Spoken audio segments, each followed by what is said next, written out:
And a very good Sunday night. It's your pal right here, Black Avenger, a.k.a. the Black Azrael, Lee Sanders. We are covering Fallout and review from tonight's WWE Night of Champions pay-per-view slash special event.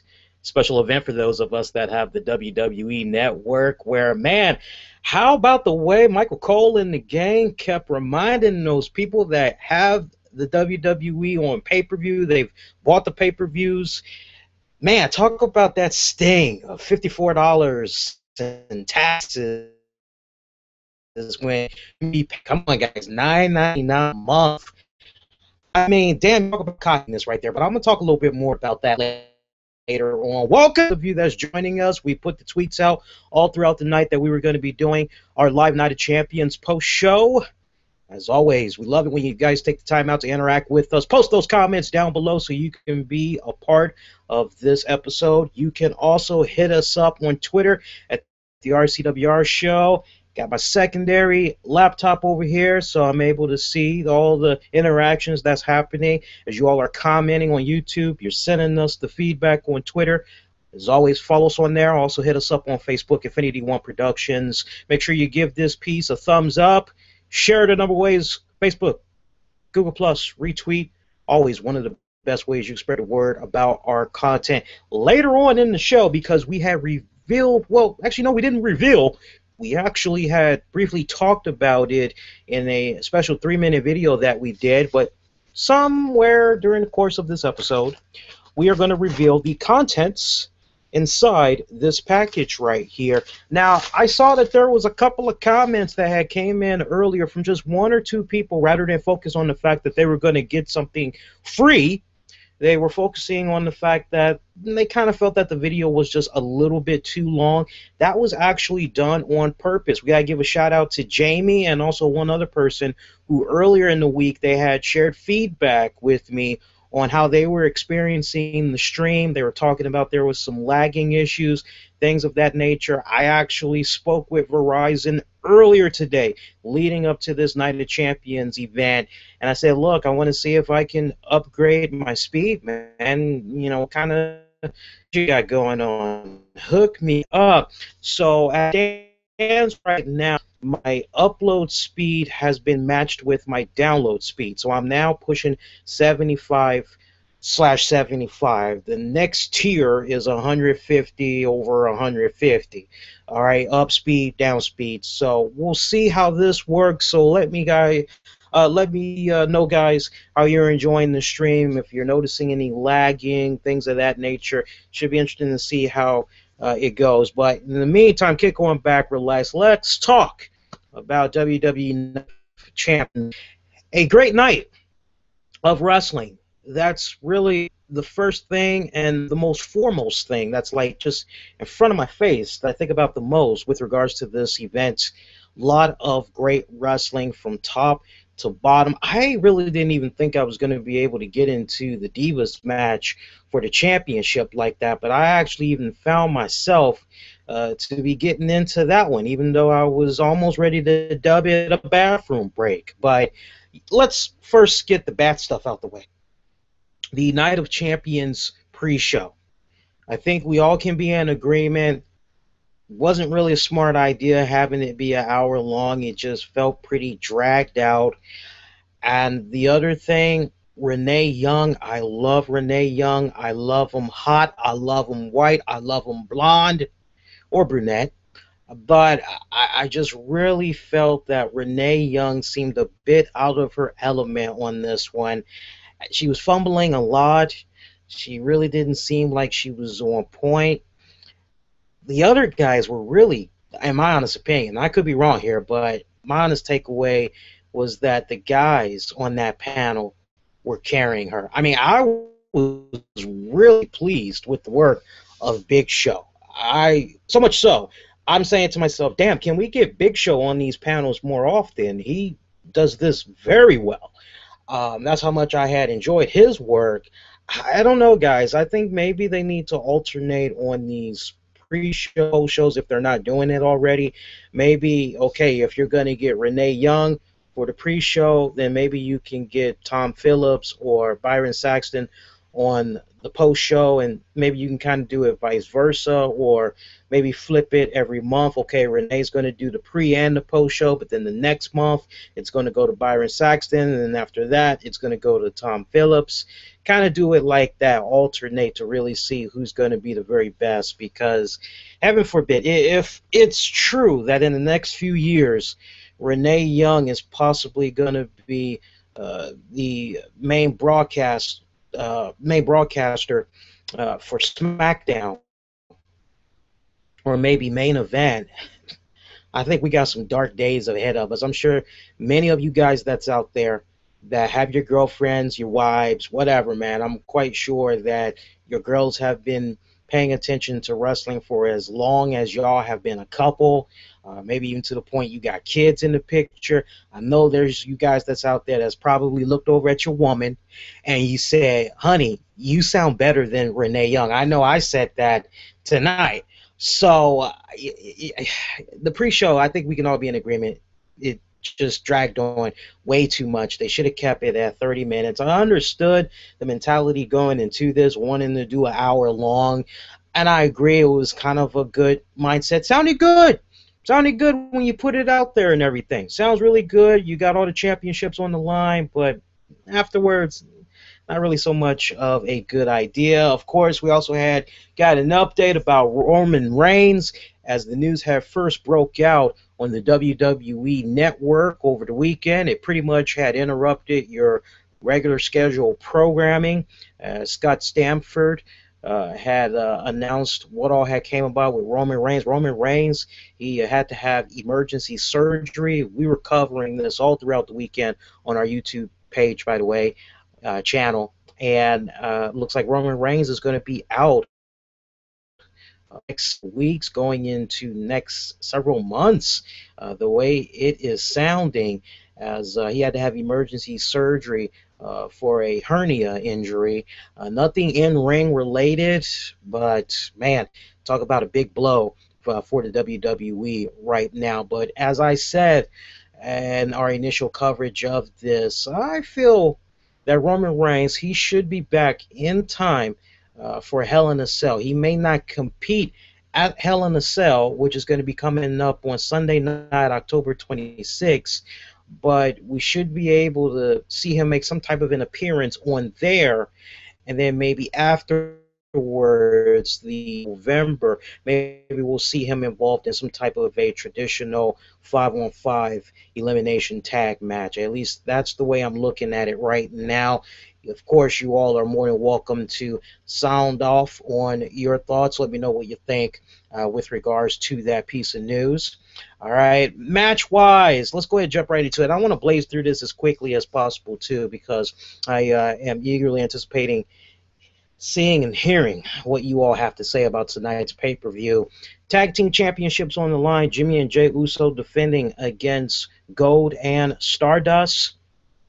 Folks, we've got new WWE Tag Team Champions. Yes, Star and Goldust are your new Tag Champions. I definitely was a little bit shocked by this right here. I'm sure that there's probably a good percentage of you guys that's looking at this move and you're saying to yourselves, well, hell, and many times Luke Harper, Eric Rowan, they look like they were just in the right position at the right time to become the tag champions. Why did they get looked over and instead it went to the Rhodes brothers? What's going on right here? Well, a couple of things kind of went into my mind as I saw this come about. And by the way, this was a very good, strong opener for Night of Champions. It really set the tone, I felt, on what you could have expected for the remainder of the night, which is just good, straight up wrestling. Just kick on back,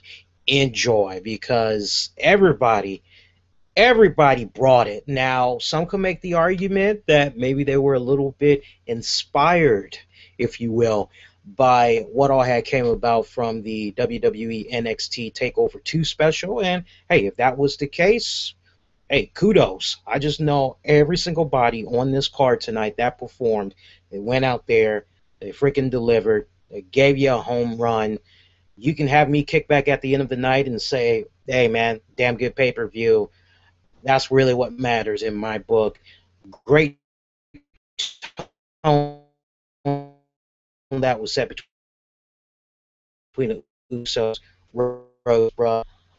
And it, they are knowing plenty of opportunity that could have went. You really kind of look at it another way, possibly now. All right, now I'm not saying that I have it on good authority. I'm just trying to put an educational guess out there. All of this is an educational guess. It's just an opinion of which is my own, and I could be wrong. But it's possible that Goldust may have reached some type of a new agreement with WWE, and as a result of that, he's going to be sticking around a little bit longer. I was expecting him to go on a little bit of a hiatus a long time ago, but it seems with the pairing that we have right here of the strange ones or the golden ones looking for the cosmic keys and all that, and now they're the tag champions. I would say to you guys, as Ric Flair used to say, learn to live with it, learn to love it. Um, it's going to take me a while. Earlier, as soon as I saw them win the tag belts, I said it's going to take a while to get used to, because nothing to take away from Jimmy and Jey Uso, great tag champions. They represented. And honestly, there was a part of me that was hoping that the Ascension was eventually going to pop up and get in the faces of the Usos. I was really hoping that maybe something like that was going to be coming about maybe before this year is out, but it looks like things are on a different course. Of course, the Usos have that rematch clause for the tag titles. Might we see that rematch come about on Monday Night Raw?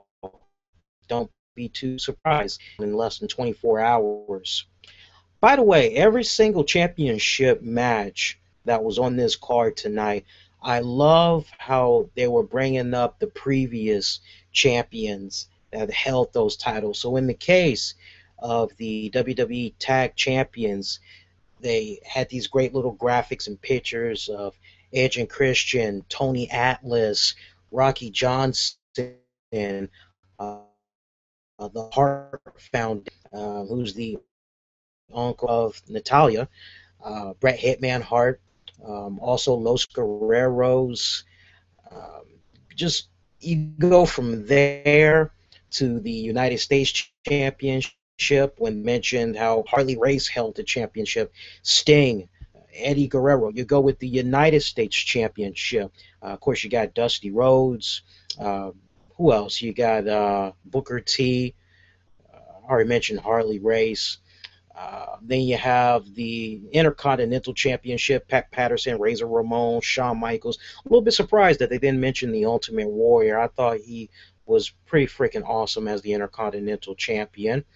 Of course, the WWE World Heavyweight Championship. We don't really need to go into details about that. You guys are very familiar. You've been watching the WWE product for a good minute now of who all have held that championship. But it was nice how they hooked up the graphic packages and all that, and really making you appreciate the championship and its value that much more. They even showed some love to the Divas Championship. I know they mentioned Trish Stratus. I want to say maybe they had mentioned the Fabulous Moolah. I don't know who else they had mentioned past those two names, because I was debating on taking a bathroom break during this match, and I remember I left the TV for a minute to go take care of some stuff.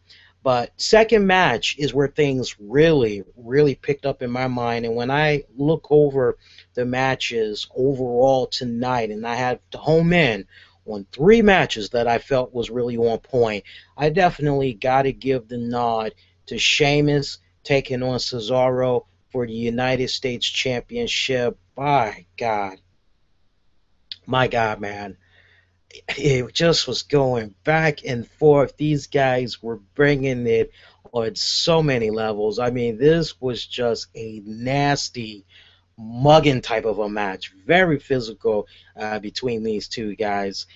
Sheamus looking a bit rugged too, man. I mean, this guy looks like he hasn't seen a razor in a few days now, because it looks like he's starting to grow a weird, scraggly beard. It's all starting to connect now. It just looks so You know, it's kind of got like a Sami Zayn type of vibe to it, but Sami Zayn has the better beard. That's the best way I can really describe it to you guys. But Sheamus defeating Cesaro to retain his United States Championship. I must admit, man, I did not do that well on this card tonight. You guys that shared your thoughts on who you wanted to see walk away victorious from this pay-per-view night, you guys did a lot better than I did, because you talk about creating some shock value here. You talk about, hey, what a twist. I mean, we basically, well, I'll get to it in a little bit, but definitely with Sheamus taking on Cesaro, that's a match. If I had to point out three matches from this pay-per-view event that I would recommend to you guys that did not see Night of Champions to go check out, I would definitely home in on Sheamus taking on Cesaro. Cesaro looking damn good right there. Of course, we chronicled over the weekend in our Call That Match edition how Cesaro, it just seems like ever since the Andre the Giant Battle Memorial, he's just been kind of on this really weird roller coaster, just going down a funk. And it just kind of seems like he's in this position as of late where maybe creative isn't sure what to do with him or whatnot. But I would hope that after the great five-star performance that he and Sheamus gave in this match tonight, that the powers that be kind of warm up to Cesaro this next go round and try to look into at least early 2015, maybe give him a serious. He's definitely deserving of it. I want to take the thing though, Black Avenger, Lee Sanders recovering fallout from tonight's WWE Night of Champions event.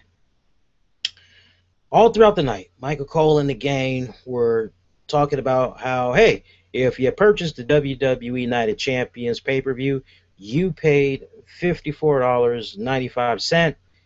You could be paying $9.99 through the WWE Network, and they were just mentioning it off and on throughout the night. Of course, also bragging about how now the WWE Network is accessible in over 170 countries. Look, I don't want to go all overkill topic, but I'll say this: you guys are more than welcome. But for me, it's funny. Why, why do you have to kind of sabotage it a little bit? If you still have those cable and satellite providers, you know, if they want to pay that 54, whatever, you know, let them, you know, keep, you know, just take the money. Shut up, take the money. That's all I have to say. I mean, you're not doing anything illegal. I'm just saying, if they want to pay 54.95, that's on them. You know, why do you need to have the satellite or the cable provider breathing down your neck, wanting you to give them a really good deal, how much you're offering the WWE network, and then if you're not able to come with them, or at TNA Wrestling, Ring of Honor, Evolve, Shimmer, Shine, we'll go see if we can take that block of pay-per-view time for wrestling and give it to one of those promotions. I'm just saying, if you got a good thing going and the money's continuing to come in, why give people options? I, I don't know. Maybe a little bit too much. Some of you guys may be like, Lee, that's bad. Man. That's bad to say, man. Hey, to each its own. But for me, it's just shut up and take the paper trail. I see on Dolph Ziggler Intercontinental Championship. Somebody question to, and actually, I want to back up a second. Before Miz and Ziggler, somebody brought up a very good question about Sheamus, Cesaro. They said, damn, when was the last time Sheamus had defended the United States Championship? It seems like did a little, because that's just what I like to do. Now, if you are seeing that WWE is going to be having some live events in your area and all that, then 9 times out of 10, you're probably going to see that United States Championship belt be represented in it because I've been ever since defending the championship year, pretty much whether it's in North America. If you're looking at it from the standpoint of, well, when was the last time Sheamus defended the United States Championship in North America? And on top of that, when was the last time he defended it on main WWE programming? You actually have to go back to WWE main event July 8th of 2014, where he defeated Alberto Del Rio in a last man standing match. Since then, he's pretty much just been defending it at WWE live events. So right on up, the last time he defended it, according to my notes right here, was at a September 20th WWE live event against Bray Wyatt. So he's defending it. It's just not being televised, or at least not right now. So fun little trivia for you guys I thought you all might want to know. Now, Miz taking on Dolph Ziggler. Damn good matchup right here. Folks, it looks like after only hanging on to the Intercontinental Championship for a month plus, we have a new Intercontinental Champion in The Miz. Once again, he is now a 4-time Intercontinental Champion. Great technical match right here from these guys. I mean, we really did not need Damian Sandow and R. Ziggler. We really didn't need them. Or as Booker T had announced them, I think he said something like cracker, black pepper, whatever the hell he was calling them. I thought it was kind of funny what he called them on the pre-show. But I want to home in on this Dolph Ziggler thing for a moment right here, because I think this is very important. Now, look, those of you that have been WWE fans for a good minute, you're familiar with Miz, you're familiar with Ziggler, you're familiar with these guys locking it up over the years. You know, anytime you get those two guys in the ring, it's going to be a classic. This was actually the second match out of the entire night that I really enjoyed a lot, even with the interference and cameos by Miz, R-Truth. Here's my problem. So, SummerSlam, Dolph Ziggler becomes the Intercontinental Champion. We get Dolph Ziggler going, oh, he lives to WWE, right? Less than he made it a month. I'll give him that. A month later, we got the champions tonight. He loses the Intercontinental Championship. What changed exactly? I mean, Miz has been given opportunity after opportunity after opportunity. Like, can we now go in the Dolph Ziggler direction? I don't know about you guys, but I'm like, I was high. Ziggler had became the Intercontinental Champion. I said, all right, finally, they are kind of warming up to Ziggler this go round. Maybe we're going to see some really good things happen now for the blonde-haired one, the illegitimate son of badass Billy Gunn. Maybe we're finally going to see something cool happen now. And the only thing that makes sense to me right now, as far as this Miz Intercontinental title win, is the fact that maybe he has another movie getting ready to come out on DVD. Probably are not going to buy, but it's a big deal for WWE, and it's just all about marketing strategy and all that. That's really the only thing I can think of right now. Does this put Dolph Ziggler in a situation to be kind of set back a bit? Honestly, I don't think so. I think things are just getting started between him and The Miz. Not to mention, you got R. Ziggler paired up with him, and Sandow's looking out for The Miz. I think we're going to continue to see all four of these guys go at it. Could it maybe culminate in a fatal four-way for that IC championship?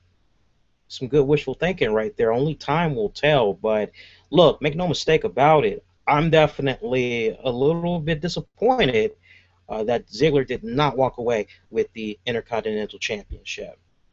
Let's see, we got a couple of more matches to talk about. Let's jump right to the Seth Rollins appearance, which was awesome.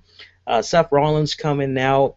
You knew he was going to capitalize on Roman Reigns' emergency surgery. You knew he was going to say heel-like things to himself over. Nashville crowd pretty into this event for the entire night. They're chanting for Dean Ambrose. Hell, I was chanting for Dean Ambrose. I don't know about you guys. And as soon as Seth Rollins said, you know, we're going to go into a Seth Rollins has said, you know what, I'm going to do this because I'm feeling kind of gracious. I'm going to put an open challenge out there. Anybody that wants to come here, face me one-on-one, you're more than welcome to do so. And I love how we cut to the back and we see a yellow taxi cab pull up inside the arena, and it's Dean Ambrose. Dean Ambrose, just great ovation too, man. Glad the guy is back. Timing is better than ever right now, as he just took the fight right to Seth Rollins. And it didn't last that long, unfortunately, as we also saw Triple H, Stephanie McMahon, Fit Finlay, Jamie Noble boy, woo! A bunch of WWE security / officials come in. Ultimately, we saw Dean Ambrose get handcuffed, if you will, and carried out of the arena.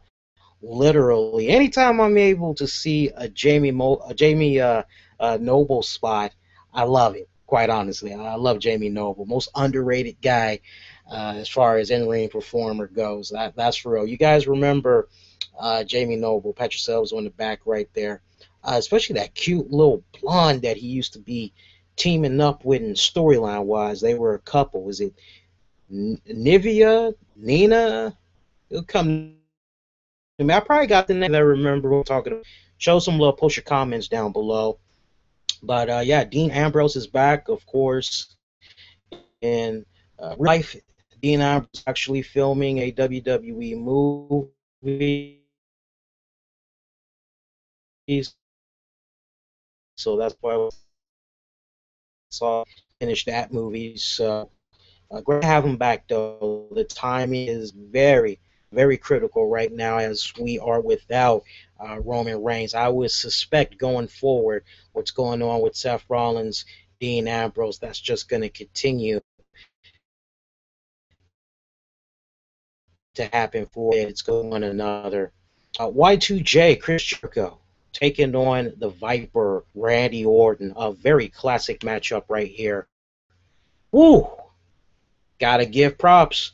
Third match of the night that I really, really, really enjoyed. I mean, it felt like we were going back to the early 2000s almost, watching these two guys go at it. I mean, here you got Randy Orton, who's like, what? He's got to be in his mid-30s by now, if I'm not mistaken.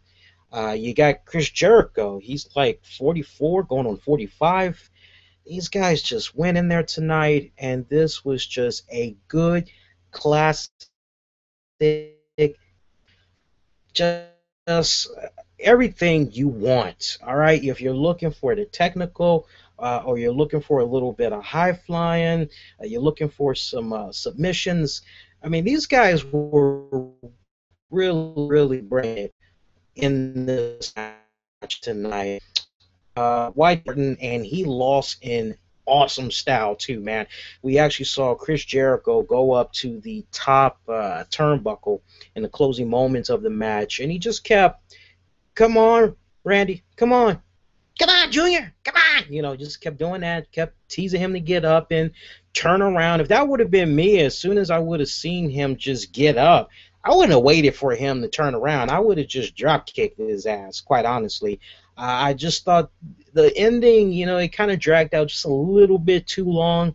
But I tell you what, man, seeing Randy Orton deliver, you know, in mid-air, tried to look for an aerial move, which did not connect. I thought that was a really sweet spot right there. Randy Orton picking up the victory over Jericho that way. What's next for Y2J? Do we maybe see him one more time on Monday Night Raw? Should be interesting to see, as all signs are indicating he's not scheduled to appear on this Monday's Raw. But you know, with Jericho and his schedule, things change all the time. Speaking of Chris Jericho, Chris Jericho has this really cool book that's going to be coming out, I think around October 14th or something like that. Well, we took the liberty of pulling some strings together, and we actually got a couple of copies of Chris Jericho's book that we want to give away to you guys. All right? We have about 3 copies that we want to give away to you. Aren't we cool? There's like no other show that's really going to do this. I mean, we got a lot of guys, especially on YouTube and other places, they want you to just sit there. They want you to hear what they have to say. Time they don't any kind of interaction or whatever. We try to treat every single body that takes time out of their schedule to check us out with great respect.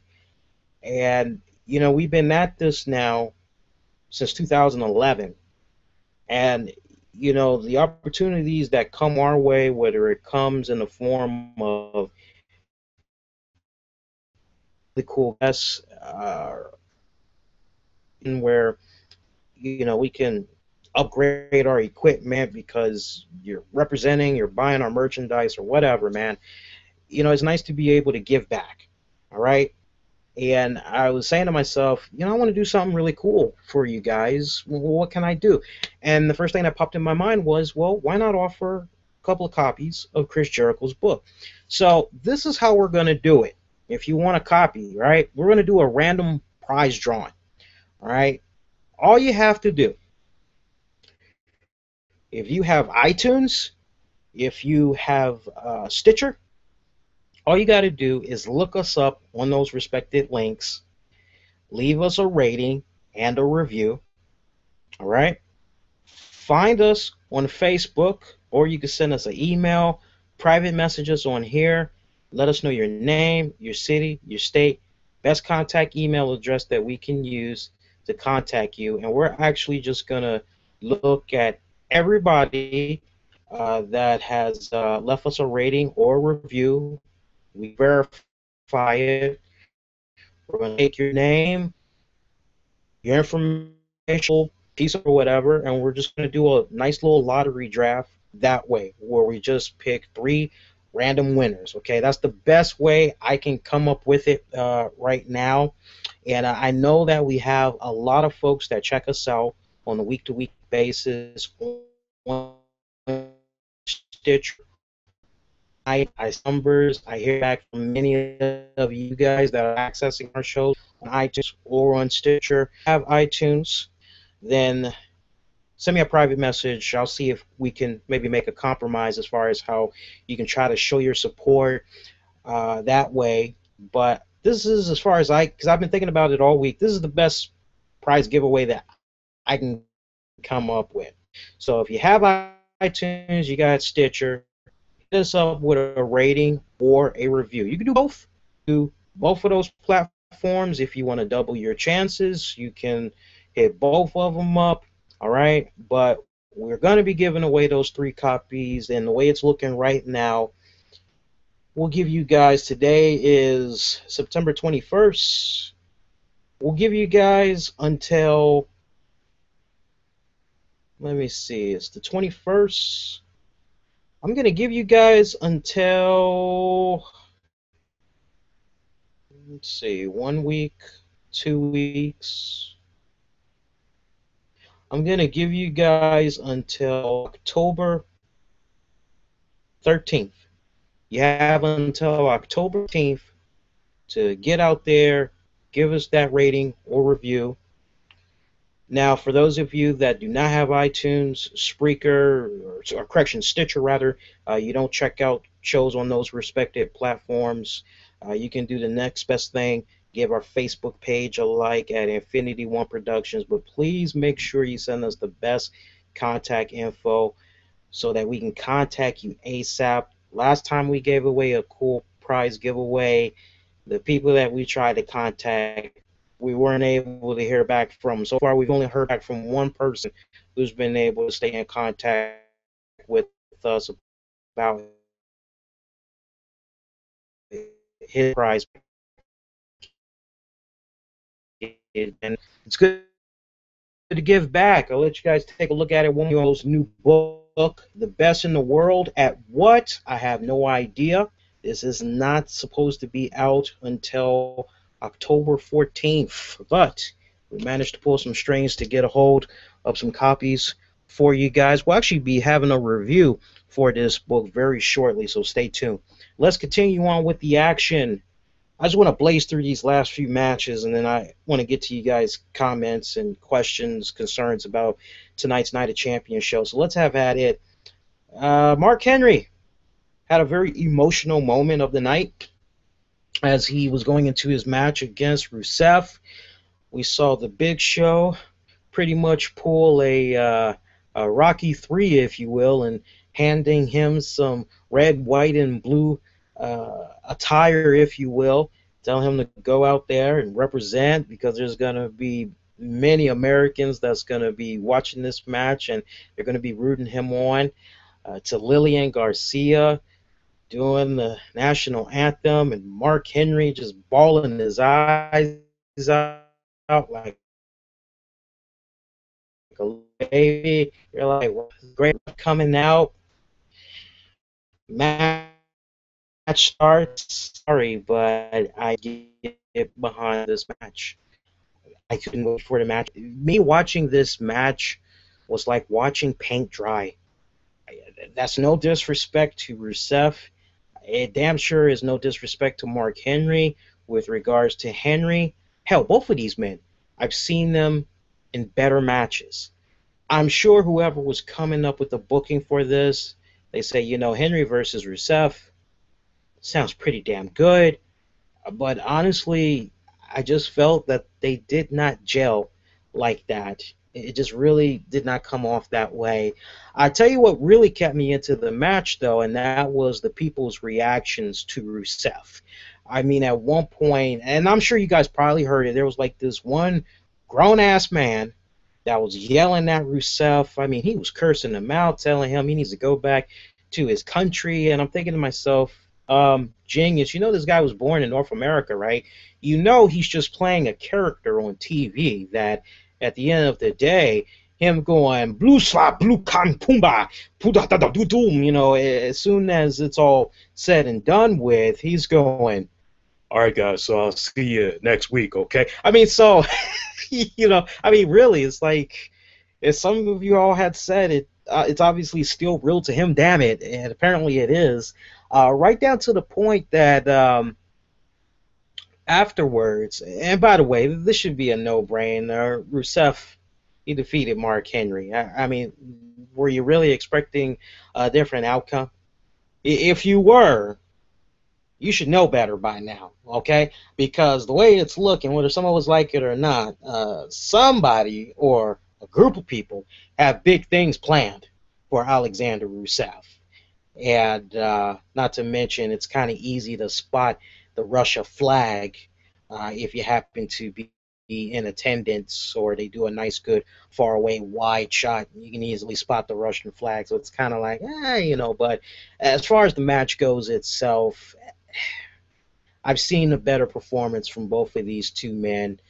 I love the reactions the fans were giving to Rusev on this one, even post-match. I love the zoom in that they did of the dad that had his 7-year-old daughter on his lap, and they both looked like they were about to tear up. I'm like, are you serious, man? And then you had a nice, actually petite, cute-looking brunette that was kind of like, are you serious? And, you know, I'll give a little bit of credit. I mean, you know, you guys in Tennessee, you know, it is Tennessee, you know, it's country, and, you know, I'm not saying Tennesseans are stupid or anything, but, you know, they love their wrestling. Nothing wrong with that. Georgia Peach, Florida, or Georgia, Florida Hotline, or Georgia Tech Line, whatever the hell their name is, the country band. And look, there's no disrespect to country music. I love Garth Brooks, all right? I love George Strait. I love Reba McEntire. I just don't care about the Georgia Tech cab line, train line, whatever the hell their name is, whatever they're calling themselves. I could care less about them. I thought it was a big distraction, especially when you're trying to sell a really good match. And in this case, because I'm kind of going back a little bit, folks, so forgive me, but the match between Miz and Dolph Ziggler, they had offered commentating during that match. Really, they were out there to, my God, it was like 15 minutes of plugs galore. Oh, so you got this new track that's coming out on Tuesday. Oh, yeah, I heard that little thing you did called Dirt. Oh, I saw the video. Oh, blah, blah, blah, blah, blah. Hey, you got the new album coming now. Oh, and then you guys are going to be doing the Tribute to the Troops special, right? Later on this year. Oh, that's going to be just plugs galore. You know, it was just, I had to actually put the TV on mute and all that. Seeing both of those guys stand up and actually try to come off as if they were ready to beat Damian Sandow's ass, that was not believable. I mean, both of those guys looked a bit in. All right, they look good at the park in DuPont Circle. Wink, wink. Those of you that know about DuPont Circle and the legendary stories of it, pat yourselves on the back. But I just thought that was a really silly spot right there. I was actually very disappointed that we had got those guys again, because it was like, bad enough we got tortured. Well, some of us got tortured by their appearance on Raw. And I know I'm probably going to get dislikes because you guys are going to be like, hell, I like country. I like country. I like that Georgia Peach line there. What the hell wrong with this man? Dislike. You know, if you're going to do that to me, I don't care. I'm still getting the views, damn it. You know, that's all I can say. Let's continue on, though. But those two spots I thought was very silly. Let's see. There was a Divas match, wasn't there? It was AJ Lee taking on Nikki Bella, taking on Paige. That was actually a very solid matchup right there. AJ Lee has once again become your Divas champion. I got to give a lot of props to Nikki Bella. There was a couple of bumps that she took during this match. One of the bumps that she took, she had landed outside of the ropes, where it was kind of like a over-the-shoulder type move where she went, I can't remember which girl it was. I want to say maybe it was AJ, but I remember she went flying over some girl's shoulders outside the ring, and then she landed on her back, and you just heard the little thud when she landed, and you're like, damn, how the hell did she, is she okay? Can she, a couple of minutes later, I can continue home in on, and I had told you guys to look out for this on our match prediction special. I even talked about it on our radio edition of the RCWR show, which is to pay very close attention to this particular matchup, because I told you guys if I was booking it, I would have Brie Bella interfere in this matchup. It makes perfect sense because just a month before at SummerSlam, we had saw Nikki interfere in Brie's match against Stephanie. So it's like one good turn deserves another is what I was looking for. And I told you guys, I said, if Brie Bella is not in this match type of way, that is a very bad sign. And I've been paying attention to the news feeds all weekend. There has not been another break-in at the Daniel Bryan household. Brie and Daniel Bryan, they did not get lost in the air on their airplane. They couldn't land, or they're stuck in another city, or no weird shenanigans like that when it's all said and done. Simply put, no, Brie Bella made an appearance tonight, okay? And I don't know about you guys, but that sends a very bad message, I think. I mean, just marinate on that. I mean, both of these girls were involved in a very critical moment that began at SummerSlam. And then you had those couple of weeks there where both of those girls were given proper TV time to take command, try to seize the moment. Nikki outshined Brie to the point that it's like, okay, well, how can we continue to? Oh, okay, well, maybe we can get Jerry Springer in here. All right, well, maybe we can. No, it's not really working out so good. Okay, well, maybe we can get the AJ and Paige involved. And I did not like the fact that AJ and Paige got thrown into this. I mean, look, I'm looking at what's going on with Brie, but then I'm also looking at what's going on with Paige. I mean, my God, Paige became the Divas champion, if I'm not mistaken. It was at SummerSlam. As a matter of fact, let me just look at my notes right quick, because I actually got them right here. Let's see, Paige. Yeah, Paige defeated AJ Lee at SummerSlam. So, I mean, what a difference a month makes. You go to the next pay-per-view, and it's like, what's going on right here? What's changing? Why all of a sudden are we, like, no longer going with this person? Why are we now going back to, after Paige did a very good job in going the heel route and switching it up on folks? I thought for sure, hook or by crook, she was going to be retaining her championship. So, big question I have in my mind going into the next batch of weeks of WWE programming is, okay, well, what's next for Paige? Is she maybe going to get a rematch for the Knockouts Championship? I said Knockouts. Forgive me, guys. Got my promotions mixed up. Is she going to get another shot at the Divas Championship? Meanwhile, what's going on with Brie Bella? Like, is Brie now just taken entirely out of the equation? What's going on? So, very interesting stuff right there. That's worth noting. On that note, let's go into our main event match, which is the Brock Lesnar taking on John Cena. Where do I even begin? The booking for this match, I thought, was stupid until we got to the end. I thought it was stupid from the standpoint of, okay, so Brock Lesnar, he comes out after John Cena, right?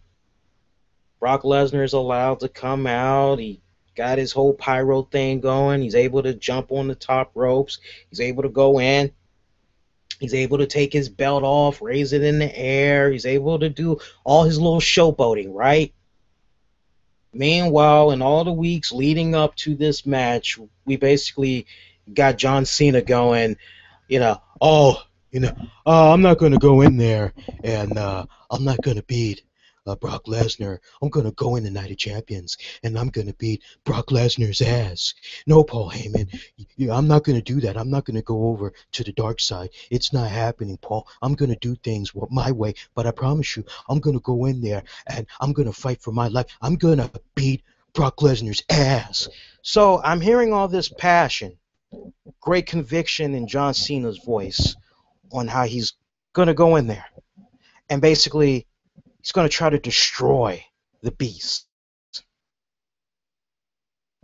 As you're watching the introductions for this go down, John Cena standing in one freaking corner allowing Brock Lesnar to go in the ring and just and raise the championship belt up high and all that, showboating, beat his ass. Don't wait for the bell. Don't wait for the proper introductions. Unless it's Michael Buffer that's being flown into this event, and he's doing the freaking announcements, standing in the left corner, and unless it's like that, jump on him, beat his ass, and this so-called, it's funny too because one of you all brought up a very valid point that I want to make sure we give credit to, because somebody brought to my attention of a storyline that came about several years back where I think John Cena was involved in some type of a program with Hunico and Camacho, and I think John Cena, storyline-wise, he ended up getting stabbed or whatever, and he came back and he just viciously, destroyed the hell out of those guys. I mean, it was like, damn, John Cena's for real. It was kind of like that. I'm saying to myself, after hearing that, okay, so yeah, maybe we might kind of get that John Cena. I wasn't expecting a heel John Cena, don't get me wrong, but I was expecting a John Cena to show up where the commentators and everybody are like, never seen this side of John Cena before. I can't recall the last time. I don't think ever we've seen this side of him before. This is a ruthless, a very diabolical. This is a cruel. This is a cold-hearted John Cena. He's really taking. Wasn't kidding when he said he was going to go in here and he was going to kick Brock Lesnar's ass. He's destroying Brock Lesnar. I was expecting at some point for a John Cena to go mentally ballistic on Brock Lesnar to the point that after many attempts by the referee, warnings by the referee to have John Cena straighten his act up or else risk disqualification to get disqualified, and instead Brock Lesnar is able to hang on to his championship that way. But no, we don't get that. We pretty much had got almost a somewhat identical match to what we saw with SummerSlam, only this go round there was a little bit more of an offense to John Cena. I mean, it took, my God, there was at least a couple of F5s, a couple of STFUs. Lesnar, though, strong as hell. I love the way that Brock Lesnar was being booked in those type of situations, because given the fact that this guy had the whole UFC, MMA background and all that, it just would have looked really bad to have him tap out.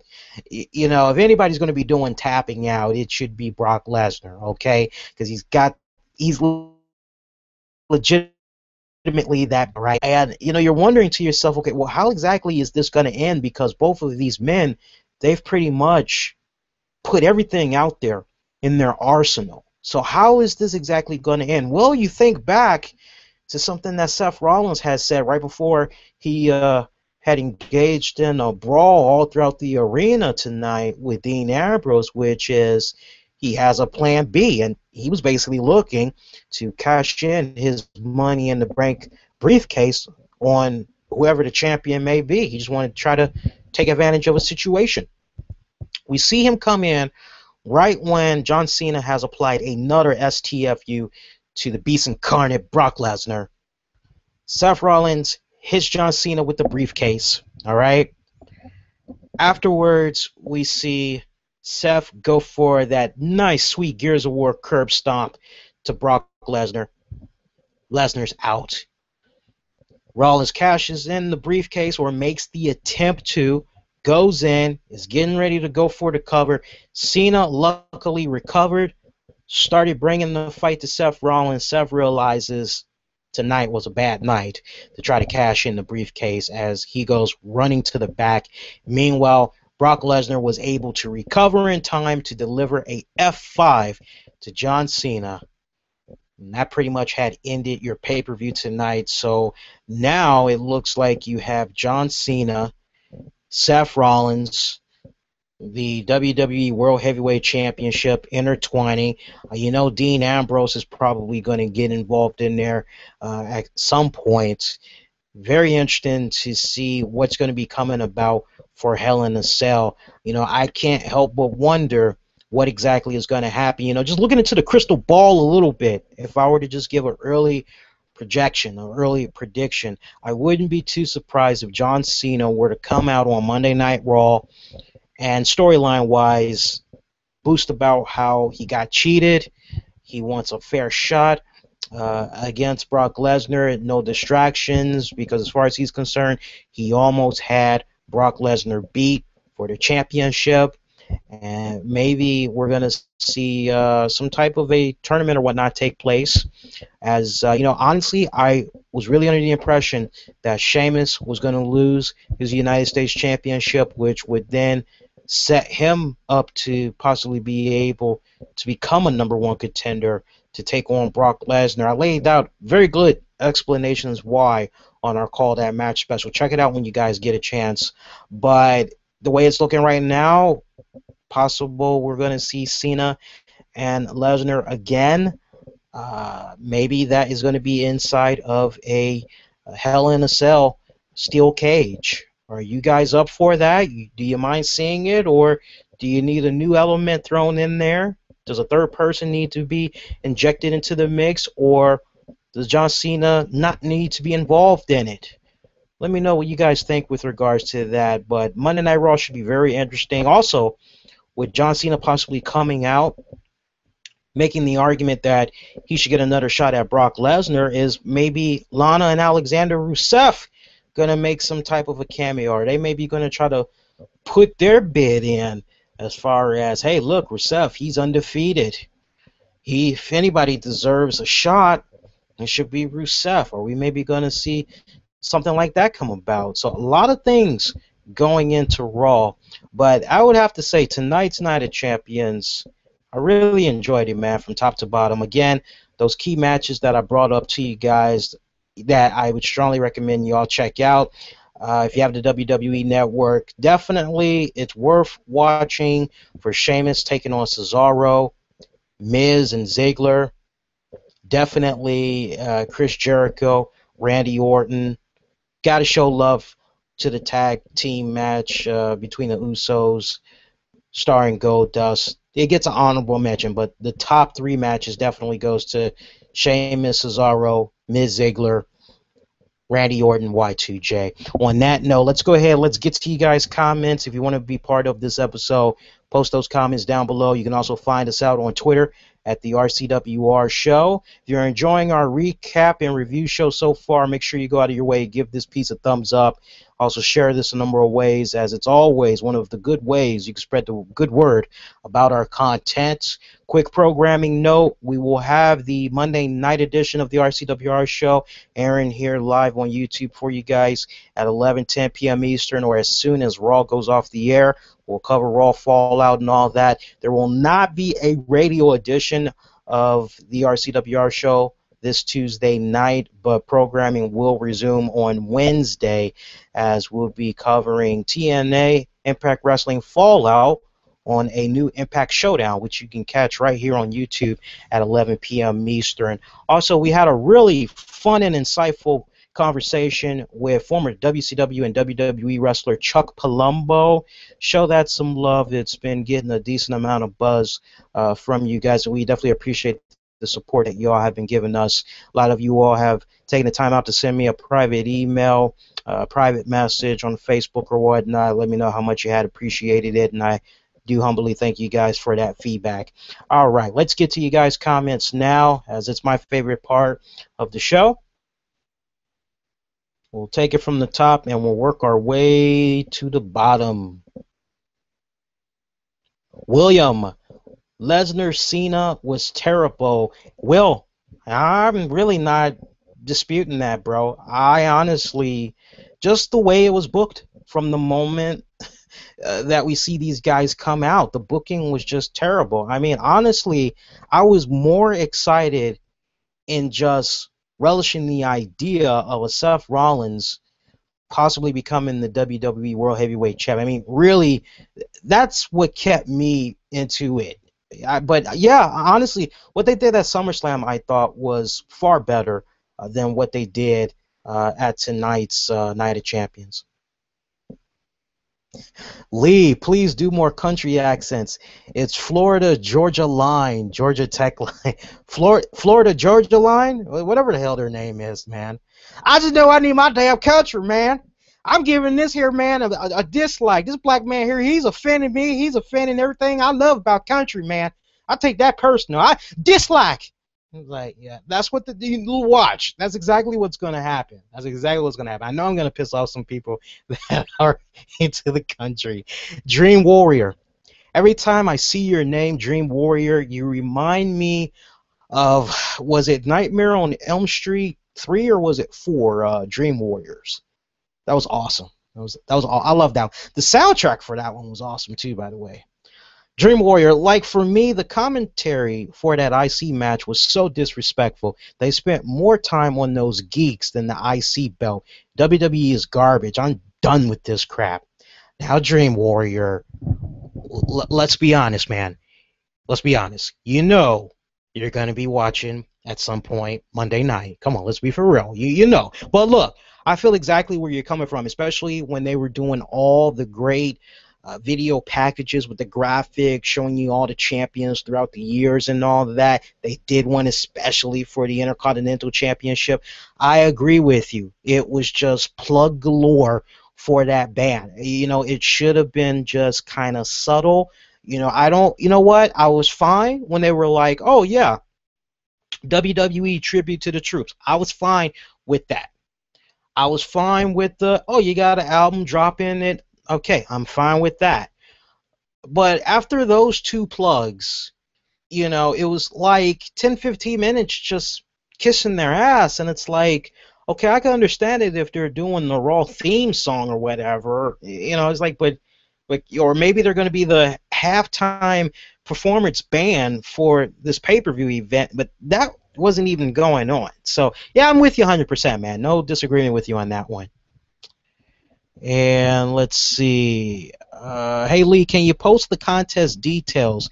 That's too much to remember. Yeah, that's no problem. I always post it after we get off on the air here anyway. And we'll probably actually cut like a 2-minute video as well telling you guys how you can do it. But we do hope you all appreciate that prize giveaway we're doing for you all.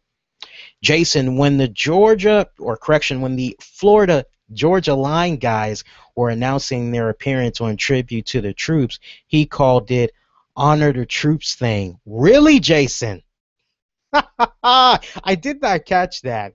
I knew they mentioned Tribute to the Troops. Maybe they were corrected and I didn't hear when they mentioned it. But now that you said that, I'm actually going to have to go back and look for that little part there. If he did say Honor the Troops thing, wow.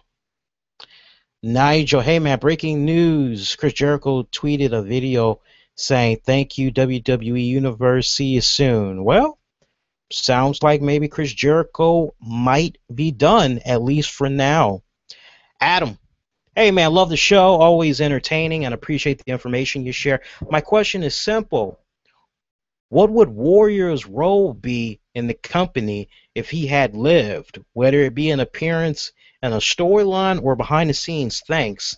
I'd love to tackle that, but that's not really a Night of Champions related thing. That's more of a good fan Q&A that I can maybe tackle the next time we do our radio edition of the RCWR show. I'll make a mental note and I'll actually reply to you, give you a link, let you know how you can check it out so you can hear the answer to that question. Honey Nut? Like Honey Nut Cheerios? What is this? Hokey Nut. All right. Hi, Lee. Love your show. I thought it was really good. The pay-per-view, that is. And I'm just curious if you think this is going to be a face turn for Brock due to it looking like the Authority turned on him by letting Rollins attempt to cash in. Props to Nikki for taking that bump, by the way. That looked painful. It really did look painful. Let me tell you, it really did look painful. With regards to your question, it's very well possible. I mean, that's another thing that we got to be thinking about going into Raw on Monday night. Paul Heyman very well could approach the Authority and say, hey, look, I thought we had a deal going on right here. At one point, your option A and B wasn't really going that good. I presented to you option C, which was my client, Brock Lesnar. Thought we had a deal right here. What exactly is going on? The real question that you all need to be saying to yourselves is, will Paul Heyman turn on Brock Lesnar, which would thus set up a face Brock Lesnar?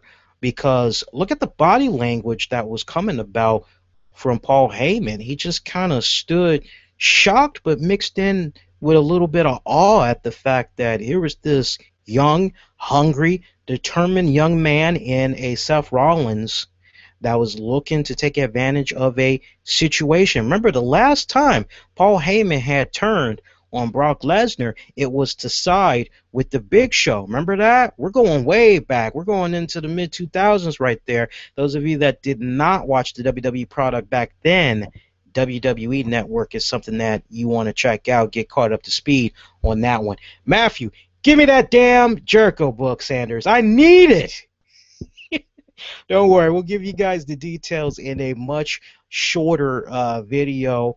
I promise you guys. I know that's probably a lot of information to take in, but we got you guys hooked up, and I do apologize in advance if that was a lot of information to process there. Of course, there always is the rewind feature. Max, I agree. Garbage ending. Seth Rollins, of all the wrestlers, Seth Rollins, WTF, WWE, thinking why spoil such a good match with that idiot Rollins. Shaking my head. Trash ending. I don't know about trash ending. I won't say it was a garbage ending. For me, I can walk away smiling, saying to myself, all right, we got Brock Lesnar still as a champion, at least for another month. Calvin Lee, so what's in the near future for Ziggler? Do you see him falling to the low end of the pecking order with him dropping the belt tonight? Or is this sort of like a blessing and can make him a contender for the WWE title and have a shot at the title sometime before WrestleMania? That is very possible. That is very well possible. Not immediately, but first things first, in Dolph Ziggler's future, I see him, R-Truth, continuing their feud with Sandow and Miz. That is still just getting started, literally. So let's see what happens with that first, see how that plays out, and then we can go from there. Rory Sandow is going to become the new IC champ after Miz pretends not to need him anymore. That's my prediction. Cesaro didn't win the U.S. title, so that when Zayn gets called up, he will be ready to feud with him. Gives us that NXT goodness at the next level. Just my predictions. It would be nice, but I don't really think... See, here's the thing. A lot of you guys that keep looking for Sami Zayn to come up the roster, I don't see that happening.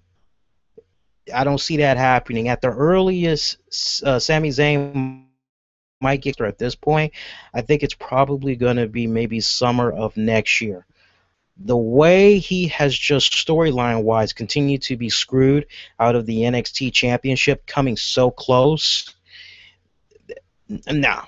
Before he leaves NXT, he's gonna at least get that NXT championship one time, even if it's for a month or two. He's gonna be the NXT champion first before he moves up to main WWE program, and that's just my wishful thinking right there. Weston, I wish WWE would stop using R-Truth and Damian Sandow as stunt doubles. It's insulting to these guys. His career and talent. I just wish WWE would find something good. Now stop right there. Now come on, that's entertaining as hell. I'm sorry. You know what? If it beats seeing Damian Sandow come out as Davy Crockett, George Washington, Abraham Lincoln, LeBron James, Ray Rice, Adrian Peters, if it beats seeing him come out in these ridiculous little silly costumes and all that, I'm all fine for it. It's giving him something to do. I like the running gag that's going on with R-Truth and Dolph Ziggler. It's kind of like, I mean, it's obvious, that R-Truth can't really be Dolph Ziggler's stunt devil because of a skin complexion there, but I mean, that's what makes it so awesome, especially given the fact that the commentators, that is, they aren't acknowledging the fact that, well, this is silly, it's not working because R-Truth is black. They're not going that route.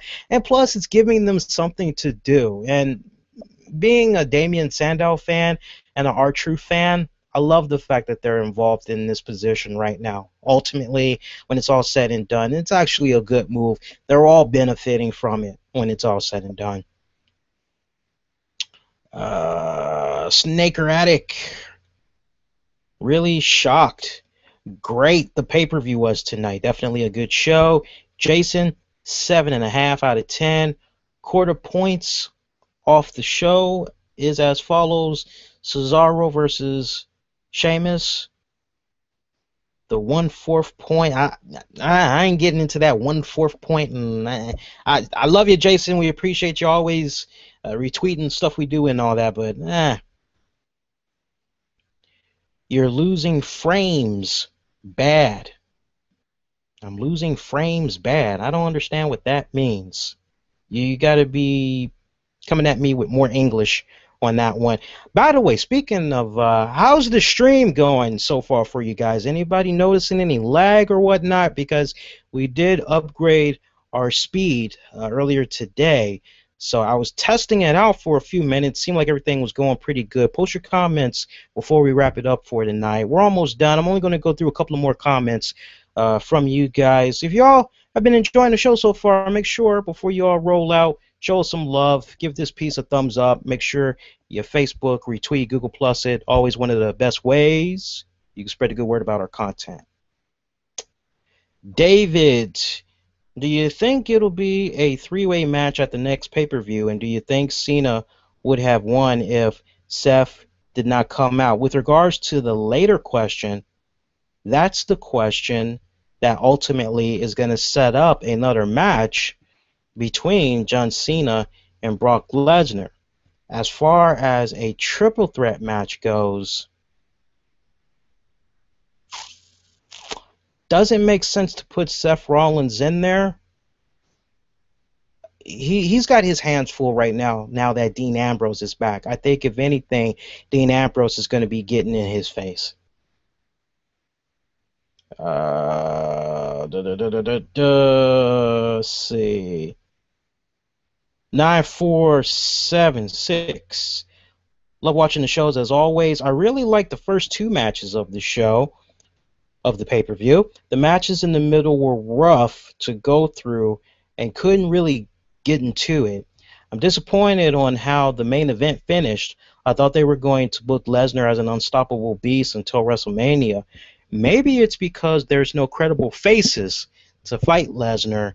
They have to tone him down. Lee, do you think Brock Lesnar will want to fight Rollins? I can actually see Brock Lesnar laugh off Seth Rollins. Basically a irritating little gnat that's just flying around a piece of fruit, trying to get its little crumb or whatever. I can see a scenario play out where Brock Lesnar could possibly just shake that off, and it might come back to bite him in the ass. We can answer that question Monday night. Jalen has a good question. Does it seem like WWE is becoming more adult friendly? We'll answer that Monday night. See what else we got right here. If it's not, I got to go with JBL for a minute. If you're not talking English, and I can't translate, I can't show you any love. Let's see. The pre-show should be a dark match. Okay. There is some lag. Appreciate that. And let's see. 2 more comments, and I think we're going to be done for tonight. Yeah, a lot to look forward to Monday night. Bullet, can't remember who it was that brought it up, but it looks like Sting had put out a cryptic tweet talking about it's going to be Showtime this coming Monday. So very curious to see what that's going to be. A lot of folks are stirring it up once again with the rumors and speculation. Maybe Sting is going to be popping up in a WWE ring this Monday night. We shall wait and see. If I have not gotten to your comments, I will definitely respond to you all individually throughout the wee hours of the night going into Monday morning, Monday afternoon, all right? So come on back. Check out the replies I had to say for you guys. Jason, was lagging on HD, but drop down and you're good. My rating post is really to create discussion, not airly. Okay, yeah, it's all good, no problem. And Joe Winded on this note, awesome pay-per-view. Give it an 8 out of 10. And that is going to do it. Actually, we got a new person I want to show some love to. Let's see what's going on right here. Like your channel. This is from WWE State Man. Like your channel. It's awesome. You should check out the radio shows too then if you like our channel. And my question to you is, with this Night of Champions considered to be of the better Night of Champions shows or one of the worst? What would you change from this pay-per-view to make it better? I'll answer one question and I'll answer the other one maybe tomorrow night. The first question, as far as tonight's Night of Champions, I actually enjoyed this Night of Champions more so than what we had got last year.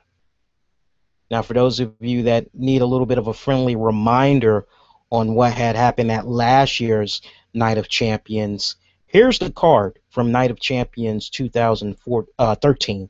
See if you guys remember this. Primetime players, Darren Young, Titus O'Neil, defeated Tons of Funk, Brodus Clay, Tenzai, with Naomi and Cameron. They also defeated the Usos, three-man band, Real Americans. It was a tag team turmoil match for the tag titles. Curtis Axel was the Intercontinental champion. He had Paul Heyman by his side. He defeated Kofi Kingston. AJ Lee was the Divas champion. She defeated Natalya, Brie Bella, and Naomi in a fatal four-way. Rob Van Dam, who had Ricardo Rodriguez by his side, defeated Alberto Del Rio. That was by disqualification, by the way. It was for the World Heavyweight Championship. Meanwhile, The Miz defeated Fandango. Paul Heyman and Curtis Axel defeated CM Punk. It was a no disqualification 2-on-1 handicap match. Meanwhile, Dean Ambrose defeated Dolph Ziggler for the United States Championship. The Shields, Roman Reigns, Seth Rollins, they defeated the Primetime Play for the Tag Championships. Remember, the winner from the Tag Team Turmoil match went on to face Roman Reigns and Seth Rollins. And in your main event match, Daniel Bryan defeated Randy Orton to become the WWE champion, as the championship was on the line. So, thinking back to last year, comparing last year to this year,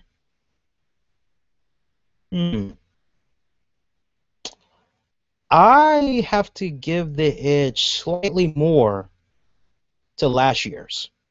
How about you guys? Now that you've heard the card, maybe it rejogged and all that, which card did you like more as far as Night of Champions? Did you like 2013 or did you like 2014? Give me your reason, nice little poll that we'll do. And depending on the volume of comments, we'll follow up on what you guys have to say, maybe on our Monday night edition of the RCWR show. That is going to do it. We have been on for a little bit over an hour. A lot of lagging, and I did was going here. But for those of you that maybe like to check us out on the downloads, I will have the audio version of this be available. I will be uploading it first to Spreaker and Blog Talk Radio, and then from there, probably take about several minutes. It'll also be released to iTunes, Stitcher, and all the expected platforms. Give me about 30 minutes is all I need. I'll actually have it be uploaded to Spreaker for you guys. Remember to follow us on Twitter at the RCWR Show and on Facebook at Infinity One Productions. That's Infinity with an E. Make sure you throw the actual number 1 in there. Infinity One Productions. One more time, show love. There's a thumbs up. Share it. Check out more content that love to that Chuck Palumbo conversation that we did. You get to see him and me in the flesh going back and forth with one another. Great stuff. Good night. Good morning. Until next go round. Take care.